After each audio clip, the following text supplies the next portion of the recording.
लोग कहते हैं संगठन में बहुत शक्ति होती है और सत्य कहते हैं। अब देखिए, एक उंगली और एक मुट्ठी के बल में कितना अंतर है हम सभी जानते हैं, किंतु एक उंगली आपको उचित मार्ग दिखा सकती है, मुट्ठी मार्ग अवरुद्ध कर सकती है।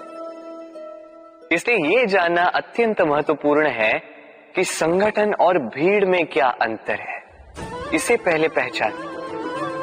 संगठन वो जहां आपका अपना व्यक्तित्व, अपनी पहचान,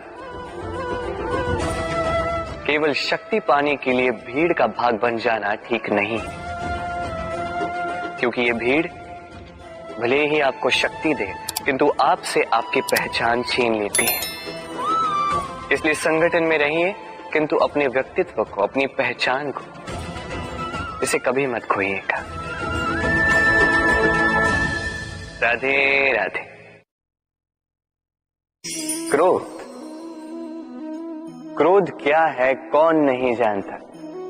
हर आयु, हर वर्ग, हर श्रेणी के व्यक्ति को क्रोध का अनुभव हो चुका है। बल्कि किसी किसी का तो परिचय ही इसी प्रकार दिया जाता है कि व्यक्ति अत्यंत क्रोधी है, इससे तनिक बच के ही रहे।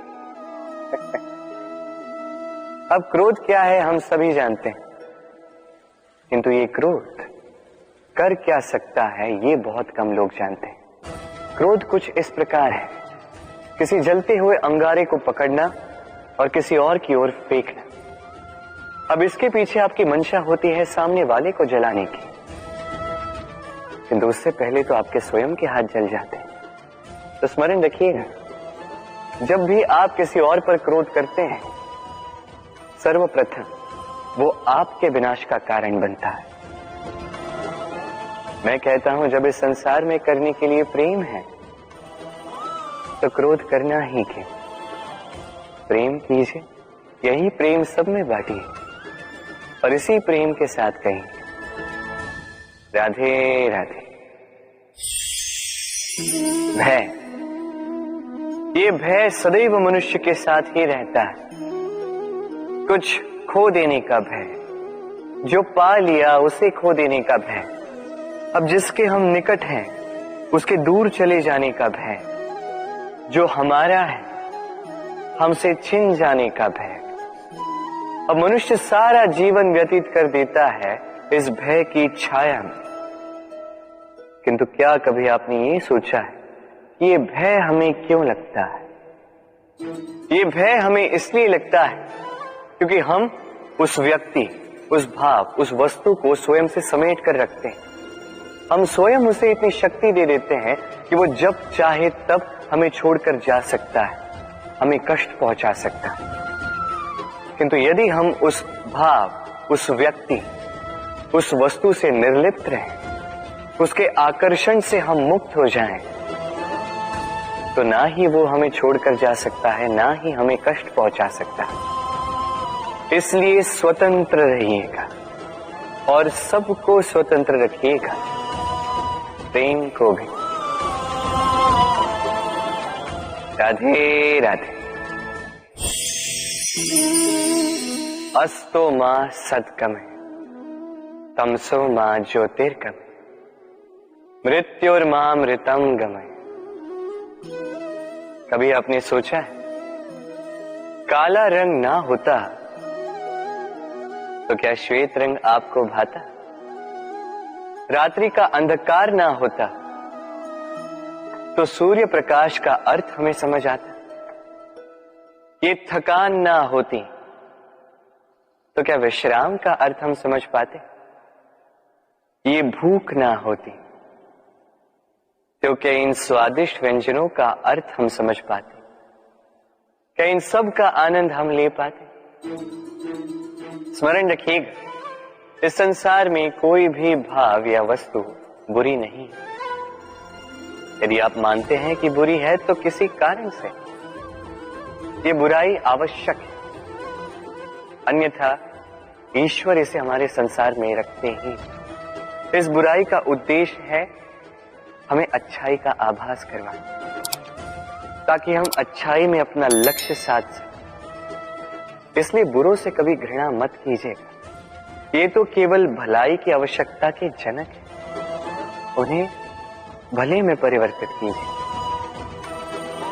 असत्य से सत्य की ओर ले जाए, अंधकार से प्रकाश की ओर ले जाए, मृत्यु से अमरत्व की ओर ले जाए, किंतु प्रेम के पथ से। राधे राधे। अक्सर हमारे पास एक बहाना होता है, एक खींच होती है कि संसार में हम करें तो क्या करें, जो हम करना चाहते हैं वो पहले ही कोई कर चुका है, हमारे पास तो कुछ करने के लिए ही नहीं है। यदि आपको उदाहरण दूं तो इन पूजा की थालियों को देखिए, पहले से ही सब कुछ सज्ज करके रख दिया गया है।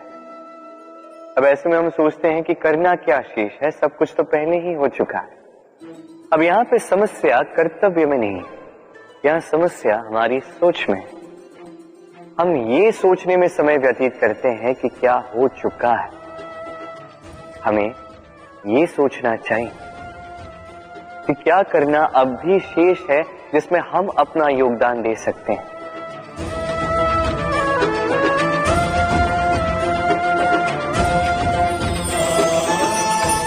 समझे? संसार में ऐसा कोई कार्य नहीं जो पूरा हो, आप सदैव उसे आगे बढ़ाने के लिए प्रयास कर सकते हैं। आप उस कार्य को और श्रेष्ठ बना सकते हैं, बस आवश्यकता है तो सकारात्मकता की। राधे राधे।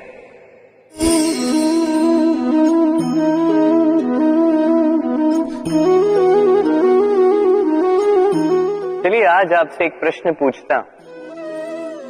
मनुष्य अंधकार से भयभीत रहता है, ऐसा क्यों? इसका उत्तर है कि इस अंधकार में मनुष्य कुछ देख नहीं पाता, न आगे देख पाता है न पीछे, आसपास क्या है समझ नहीं पाता, न अपनी राह देख पाता है न अपना लक्ष्य। इसके कारण अपना विश्वास खो देता है और इसी कारण से भयभीत हो जाता है। चलिए अब आपसे एक और प्रश्न करता, क्या इस संसार में इतना अंधकार है कि इस दिए का अस्तित्व ही मिटा दे? नहीं, उल्टा ये दिया अंधकार को चुनौती देता है, स्वयं जलकर संसार को प्रकाश देता है। ये छोटा सा दिया, अब जब ये छोटा सा दिया अंधकार से भयभीत नहीं होता, तो भला आप क्यों असफलता से भयभीत होते हैं? आपके भीतर एक अमर आत्मा है, बस आवश्यकता है तो उस आत्मा को जगाने की। अपने भीतर की इस ऊर्जा को जगा कर तो देखिए, सब कुछ दिखेगा। राधे राधे। विवाह प्रेम का लक्ष्य है, ये भ्रम है था। और इसीलिए मनुष्य सदैव ये भूल कर बैठता है, सोचता है कि विवाह ही प्रेम का लक्ष्य है। मनुष्य प्रेम को पाना ही प्रेम समझ लेता है। अब देखिए ना, इस संसार में कुछ ऐसे भी भाग्यशाली लोग हैं जिनका विवाह उनके प्रेम के साथ होता है। कुछ का प्रेम ऐसा भी जिन्हें विवश होकर ना चाहते हुए भी किसी और के गले में वरमाला डालनी पड़ती है। किंतु ये दोनों भूल कर बैठते हैं था। विवाह के पश्चात वो सोचते हैं कि हमें तो सब कुछ मिल गया, हमने तो प्रेम प्राप्त कर लिया, हमारा लक्ष्य पूर्ण हुआ। किंतु उसके पश्चात ये जो प्रेम है था कहीं ना कहीं खो जाता। और जिन्हें प्रेम ना मिला वो प्रेम ना मिल पाने की पीड़ा में प्रेम ही भूल जाते हैं। समर्पण, 100% निस्वार्थ समर्पण, वो समर्पण जो किसी मां के मन में अपनी संतान के लिए होता है। क्योंकि ये प्रेम दाऊ, ये प्रेम पाना नहीं है, ये प्रेम देना है। अपने आप को, अपने अस्तित्व को, अपनी आत्मा को समर्पित कर देना। ये प्रेम ना ही शारीरिक है, ना ही भौतिक। ये प्रेम तो अपनी आत्मा का समर्पण है। ये विवाह एक संबंध अवश्य है और इसमें कुछ भी अनुचित नहीं है। ये विवाह प्रेम से प्रतिबंधित नहीं है था।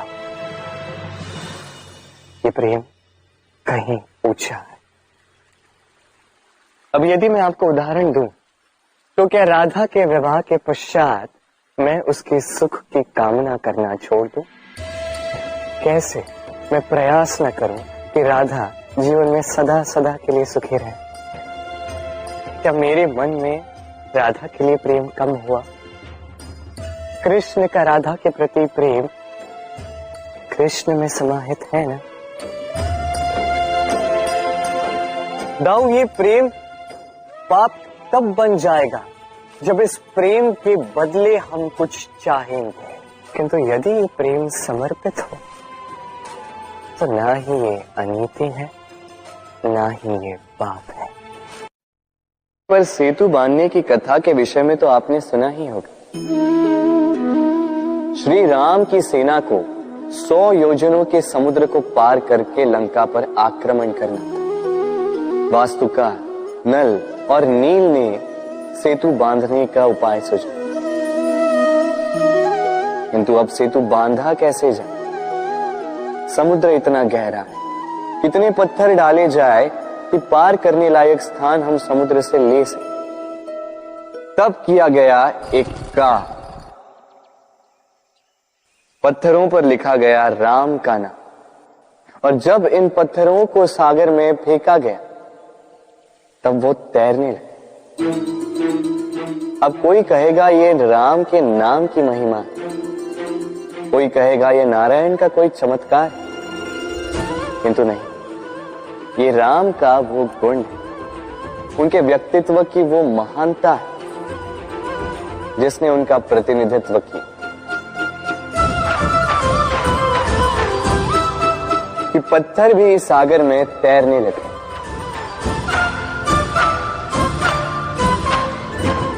उसी प्रकार जहां हम नहीं होते वहां हमारे गुण हमारा प्रतिनिधित्व करते हैं। हमारे नाम की शक्ति हम स्वयं बनाते हैं, अपने कर्मों से, अपने गुणों से। अब चयन आपका है। आपके नाम के सहारे कोई विपदा से बाहर निकल आता है या आपके अपयश के दुष्कर्मों से कोई डूब जाता है। अच्छे से चयन कीजिए। राधे राधे। कभी किसी पंछी को देखा है?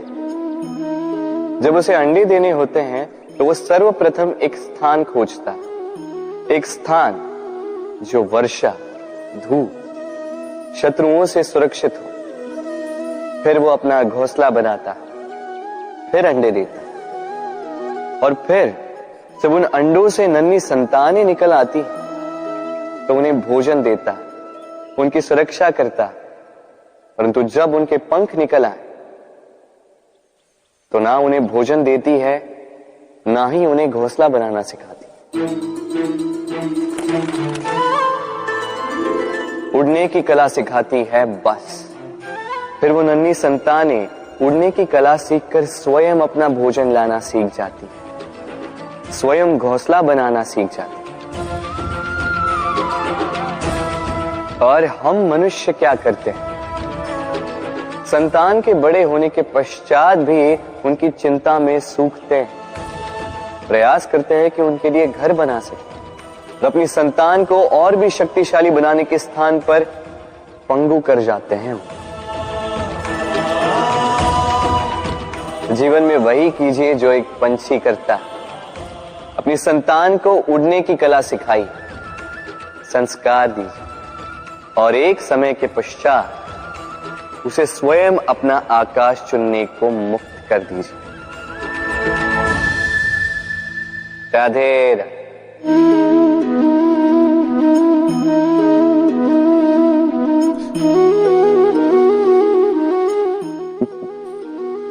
अब आप सोच रहे होंगे कि मैं इतनी एकाग्रता के साथ इस चींटी को क्यों देख रहा हूं। आपको बता दूं कि आज इस चींटी को देखकर मैं मंत्रमुग्ध हो चुका हूं। इसके रूप, इसके आकार को देखकर नहीं, इसके प्रयासों को देखकर।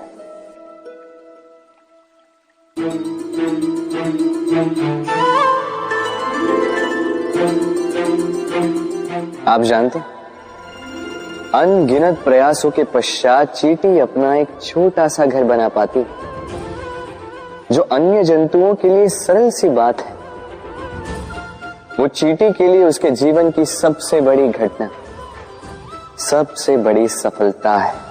भविष्य में चींटी रहे न रहे, इनके बनाए हुए घर वर्षों पश्चात तक टिके रहते हैं। जीवन में सफलता के साथ भी ऐसा ही होता है। आपको एक दिन में सफलता नहीं मिलती, किंतु यदि आप प्रतिदिन प्रयास करते रहे तो एक दिन आपको सफलता अवश्य मिलेगी। स्मरण रखिएगा, भाग्य के द्वार उनके लिए नहीं खुलते जो हार मान लेते हैं। भाग्य उनका स्वागत करता है जो उठकर उनके द्वार खटखटाने का प्रयास करते। तो प्रयास करते रहे, सफलता एक न एक दिन आपके पास आएगी। राधे राधे। क्या प्रेम में विवाह करना अनिवार्य है? तुम्हें क्या लगता है? बात बुराई की नहीं है राधा, बात है बंधन और जुड़ाव की। राधा, विवाह एक ऐसा पवित्र बंधन है जो दो लोगों को एक जीवन के लिए बांध के रखता है। किंतु प्रेम एक ऐसी भावना है राधा, जो दो प्रेमियों को अनंत काल तक जोड़कर रखती है। विवाह में कोई बुराई नहीं है राधा, किंतु क्या इसे प्रेम के अनंत बंधन का अंग बनाना उचित होगा? जो प्रेम अलौकिक है राधा, उसे सांसारिक बंधन में क्यों बांधना? हमें देखो, इस क्षण को देखो, अभी भी हम साथ में ही है ना।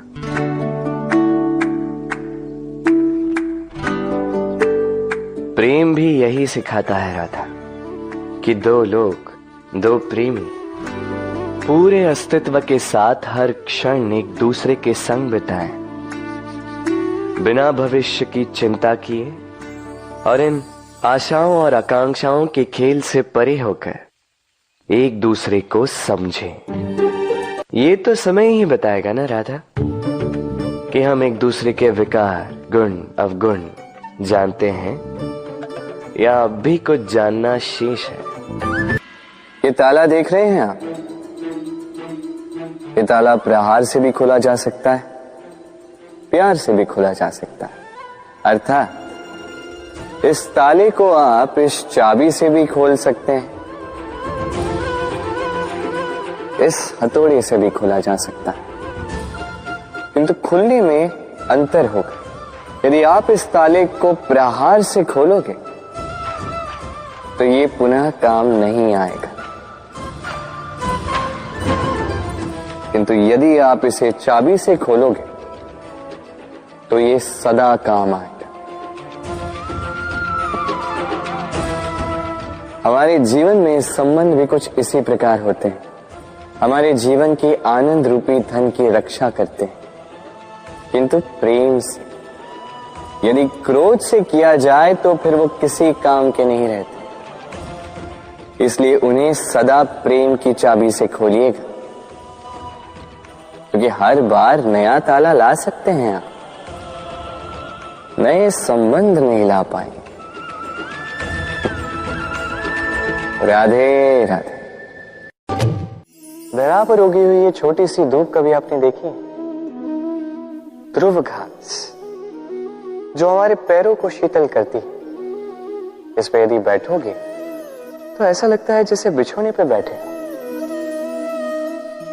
इतनी छोटी है किंतु इसमें गुण इतने अधिक, और जितनी छोटी है उतनी ही बड़ी शिक्षक भी। कैसे? सोचिए, पतझड़ की ऋतु के पश्चात सारे पत्ते एकत्रित हो जाते हैं, एक छोटी सी चिंगारी सबको जला देती, सारे पत्ते जलकर राख हो जाते हैं, किंतु इस घास को कुछ नहीं होता, ये वैसी की वैसी ही रहती। कारण क्या है? पहला कारण, ये छोटी होती है। दूसरा कारण, ये विनम्र होती है, बड़ी सरलता से दब जाती है। तीसरा कारण, इनमें नमी होती है। आप भी स्वयं को इसी प्रकार बना दीजिए, कभी भी स्वयं को किसी और से बड़ा मत समझिए, अपने इस मन को कोमल बनाए रखिएगा।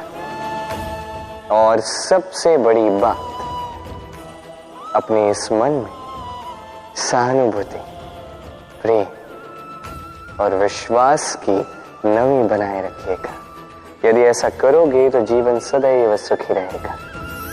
हमने कई बार लोगों से ये बात सुनी है, जीवन में जब भी धन अर्जित करो बचा के रखना। क्या है, कठिन समय में, किसी बुरे समय में ये आपके काम आता है, किंतु क्या ये बात 100% सत्य है? सोचिए,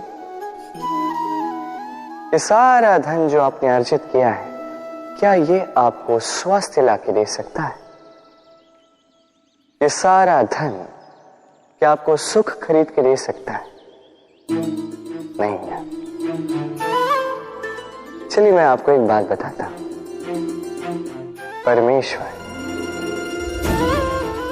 ईश्वर, यदि इस ईश्वर पे आप विश्वास रखोगे, सदैव अच्छे कर्म करोगे, सब में प्रेम बांटोगे और सबके लिए केवल और केवल अच्छा चाहोगे, तो आपके साथ कभी कुछ बुरा हो ही नहीं सकता। समय बदली, समय बदलने के औजार नहीं। कई बार हमारा दृष्टिकोण ऐसा होता है जो हमें वास्तविक सत्य से बहुत दूर ले जाता है। हमें जैसा दिखता है वैसा सदैव होता नहीं। अब देखिए ना, हम मनुष्य, हमें अच्छा लगता है, हम कहीं जाए हमारा स्वागत किया जाए, हमारी प्रशंसा की जाए, कोई हमें एक मुस्कुराहट दे दे, हमें स्नेह दे दे, हमें अच्छा लगता है।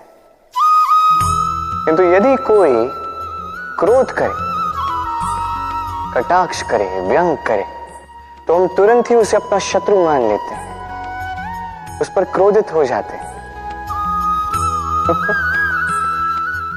एक बात स्मरण रखिए, मुस्कुराहट सबके लिए होती है।